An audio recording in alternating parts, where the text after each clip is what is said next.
Imagination is the key to unlocking your greatest potential.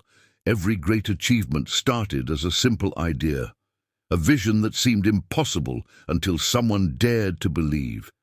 The only limit is the one you set in your mind.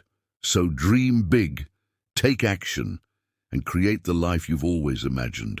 The best of imagination is not just in thinking, it's in making it real.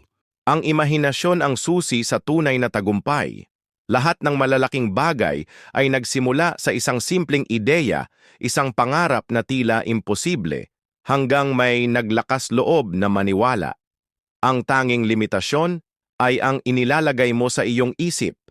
Kaya mangarap ng malaki, kumilos at likhain ang buhay na matagal mo nang inaasam.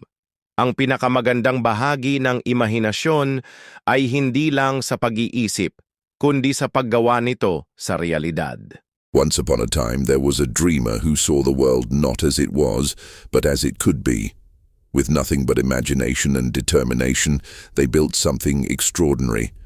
The world doubted, but they pressed on. And in the end, their vision became reality. What about you? Will you let your dreams remain dreams, or will you bring them to life?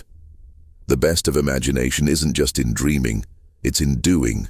Noong unang panahon, may isang nangangarap na hindi tumitingin sa mundo kung ano ito, kundi kung ano ang kaya nitong maging. Sa lakas ng imahinasyon at determinasyon, nakalikha siya ng isang bagay na pambihira. Maraming nagduda, pero hindi siya sumuko. At sa huli, ang kanyang pangarap ay naging totoo. Ikaw, hahayaan mo bang manatiling pangarap lang ang iyong nais o gagawin mong realidad?